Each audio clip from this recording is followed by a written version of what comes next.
Vamos lá, essa aqui é a questão 10D, a última da lista, cara. Se você chegou até aqui, cara, parabéns, parabéns, parabéns. Essa última parte aqui, ela é bem cansativa. A última, né, velho? A última. Tá top aí. Vamos lá. Quer dizer, ainda tem aplicações, mas segue a vida aí. Cada dia é um dia, cada lista é uma lista. Vamos lá. F de x igual a módulo de x. A gente vai quebrar de novo em duas funções, quando x é maior ou igual a zero e quando x é menor do que zero, porque escrevendo assim fica mais fácil de eu utilizar a derivada.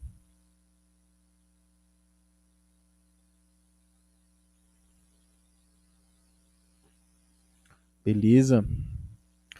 Tá, aqui, se a gente for derivar em um ponto qualquer, a gente vai derivar quando x é maior do que zero, quando x é menor do que zero, e no x a gente vai avaliar as derivadas laterais e ver se o limite existe.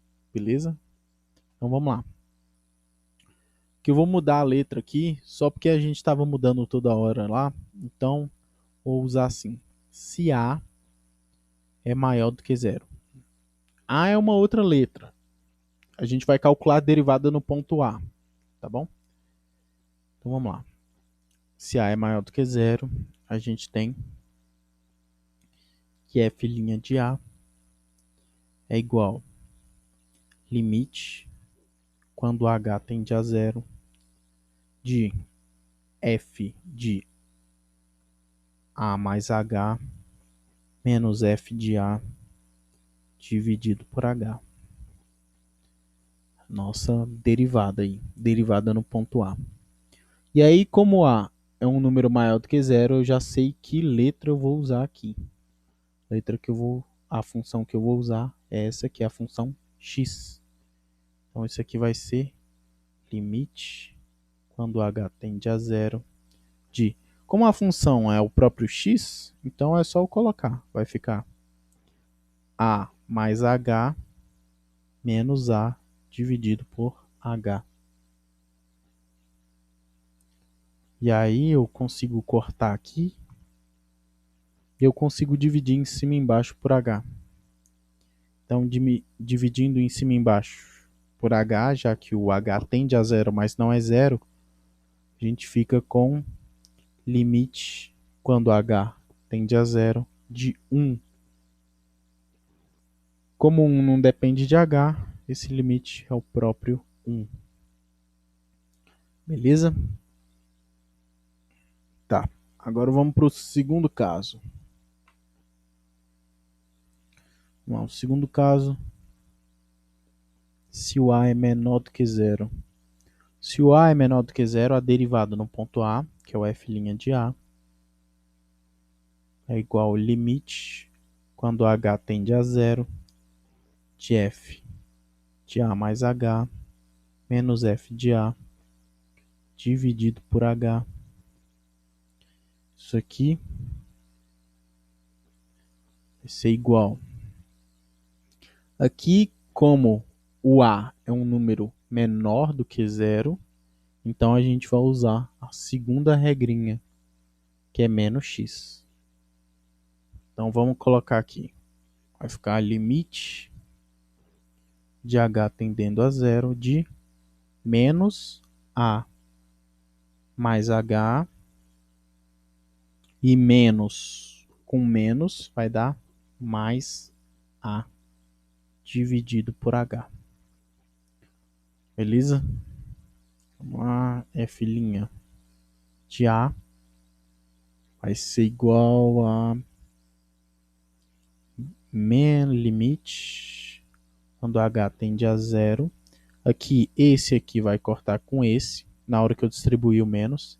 E aqui vai ficar menos h dividido por h, que é igual a limite, cortando, né? Como h tende a zero, mas não precisa ser zero, fica menos 1, limite de uma função constante, que é menos 1. Beleza? Então, olha que interessante. Quando a é maior do que zero, o limite dá 1, a derivada dá 1. Quando A é menor do que zero, dá menos 1. Aí você diz, meu Deus, dá 1 quando é maior do que zero e menos 1 quando é menor do que zero. O que deve dar quando A é exatamente zero? E aí você fica com essa pergunta, dá o quê? Dá zero? Dá 1 também? Dá menos 1? Não sei, como é que eu faço? E aí, para ver se existe o limite, o que a gente vai fazer é utilizar os limites laterais. Então a gente vai fazer o limite, vai fazer o f' para ver se isso aqui existe.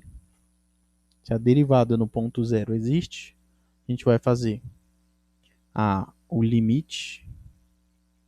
Lembrando que isso aqui é o limite.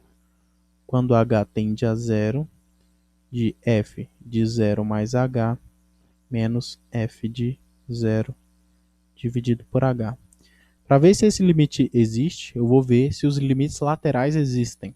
Se os limites laterais existem, esse limite existe, e aí a gente pode falar da derivada do ponto zero, que nem a gente fez na letra C. Na letra C a gente conferiu, viu que esse limite existia e aí usou lá.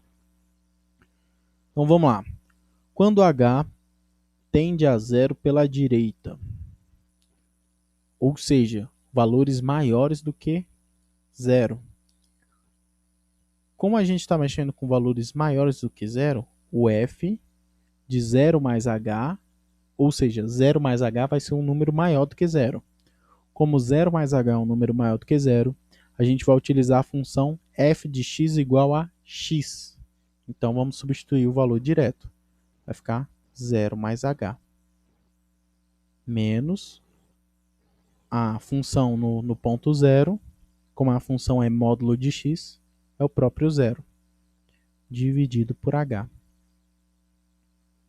Aí, 0 menos 0 se corta, né? Não sei como é que faz isso, mas aqui vai dar limite h tendendo a zero pela direita, de h dividido por h, que dá limite quando h vai para 0 de 1, que é 1. Beleza? Então, o limite lateral direito deu 1. Agora vamos fazer o limite lateral esquerdo. Limite lateral esquerdo. A minha função aqui vai ser menos x, porque os valores são menores. Então aqui vai ficar menos 0 mais h. Menos com menos dá mais 0 dividido por h vai ser igual ao limite quando h vai para 0 pela esquerda de menos h dividido por h igual ao limite h tendendo a 0 de menos 1 igual a menos 1. Então olha o que a gente encontrou. A gente encontrou que não existe o limite. Por quê? Porque o limite lateral direito é diferente do limite lateral esquerdo. Se o limite lateral direito é diferente do limite lateral esquerdo, significa que a função, a derivada, esse limite aqui não existe. Porque o teorema nos diz que se esse limite existe, o limite lateral direito existe, o limite lateral esquerdo existe, e além de existirem, são iguais. Beleza?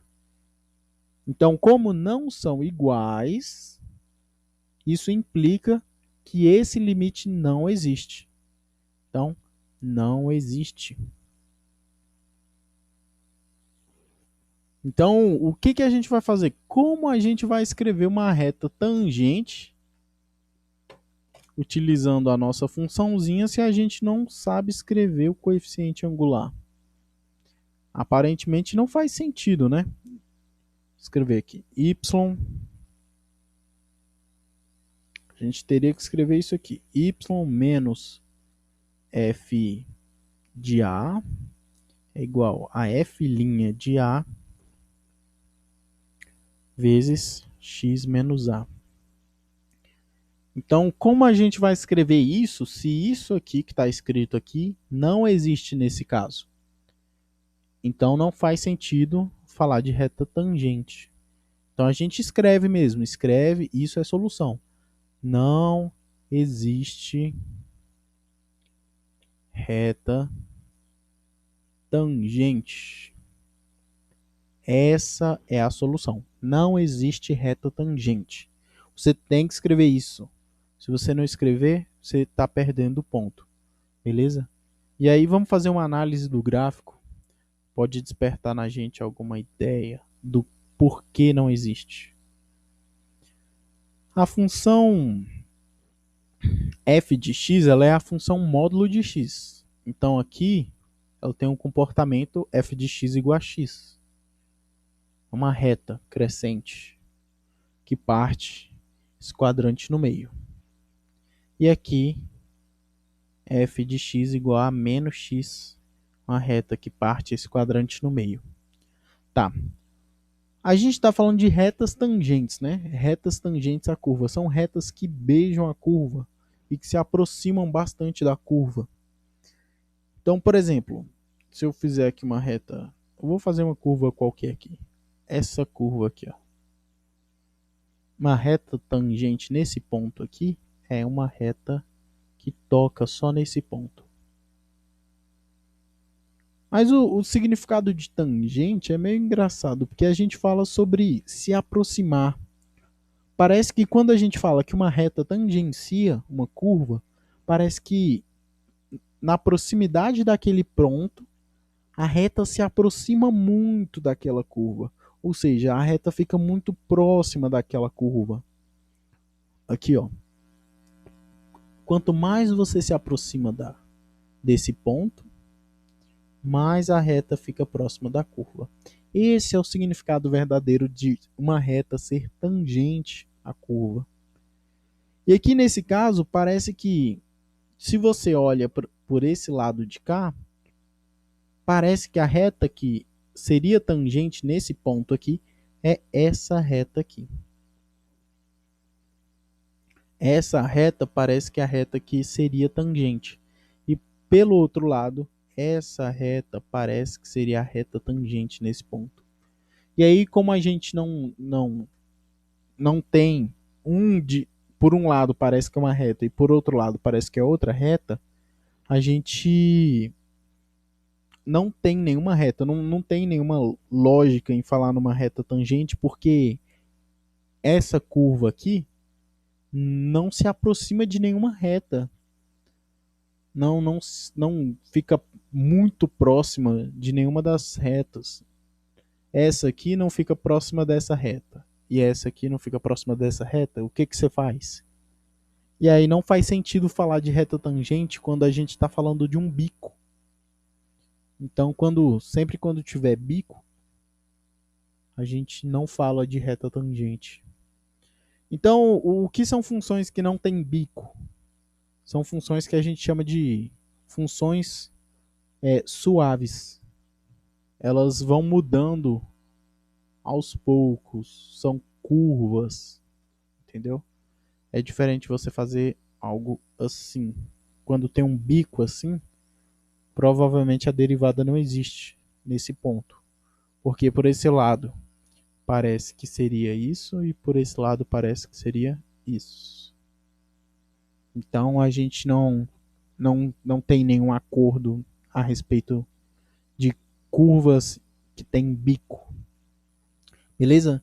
Então a resposta é não tem reta tangente e não tem reta tangente porque não existe derivada no ponto. Não existe derivada no ponto porque o limite pela esquerda é diferente do limite pela direita. Então não existe esse limite aqui. Se não existe esse limite, não faz sentido falar de derivada. Beleza? Então é isso. Encerramos a lista. Estamos prontos para a próxima, moleque. Vamos lá destruir aqui no curso de cálculo 1.